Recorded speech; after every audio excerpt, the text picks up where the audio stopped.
बूढ़े ने sniper rifle उठाई और सामने वाले 3 बदमाशों पर सीधा निशाना साधा। जब बीच वाला लड़का शैंपेन खोलने की तैयारी कर रहा था, बूढ़े ने बिना हिचकिचाए ट्रिगर दबा दिया। एक गोली ने उसकी पैंट में रखी शराब की बोतल को फोड़ दिया।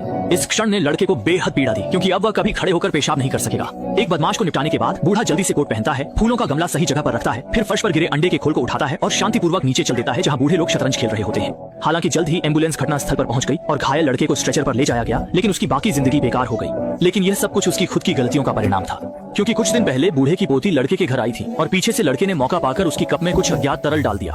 भीड़ के उकसाने पर लड़की ने बिना किसी सुरक्षा के उसे पी लिया, लेकिन जल्दी ही उसने अचानक महसूस किया कि कुछ ठीक नहीं है। शुरू में उसे लगा कि यह शैंपेन की ताकत थी, इसलिए उसने ध्यान नहीं दिया। लेकिन जब वह घर जाने की तैयारी कर रही थी, अचानक 3 सहपाठी उसकी राह में आ गए। लड़की की प्रतिक्रिया देने से पहले ही तीनों ने लड़की के साथ छेड़छाड़ शुरू कर दी। जब लड़की ने प्रतिक्रिया दी, तब तक बहुत देर हो चुकी थी। अंधेरा होने तक तीनों बदमाश संतुष्ट होकर उसे जाने दिया। सबसे घिनौना बात यह थी कि लड़की के जाने से पहले उसके बैग में 15 रुपए डाल दिए। फिर लड़की कांपती हुई सीढ़ियां उतर गई और बदमाशों द्वारा दिए गए 15 रुपए जमीन पर फेंक दिए। जब लड़की उदास मन से घर लौट आई, तभी उसने खुलकर रोना शुरू किया। पोती को जमीन पर गिरा हुआ देख दादा जल्दी से भागकर आया और पूछा कि क्या हुआ, लेकिन पोती ने अपने चेहरे को ढक लिया और कुछ नहीं कहा।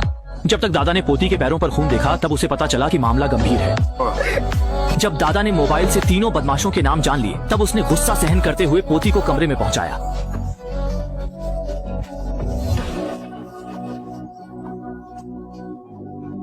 इसके बाद वह कुल्हाड़ी उठाकर तीनों बदमाशों से हिसाब लेने के लिए निकल पड़ा। लेकिन जैसे ही वह घर के दरवाजे से बाहर निकला, पड़ोसी ने अचानक उसे रोक लिया। जब पड़ोसी, जो एक पुलिसकर्मी था, को हाल ही में हुई घटना का पता चला, उसने बूढ़े को शांत रहने के लिए कहा। अब वह अपने वरिष्ठ अधिकारी को रिपोर्ट कर रहा है, ताकि उन 3 बदमाशों को गिरफ्तार किया जा सके।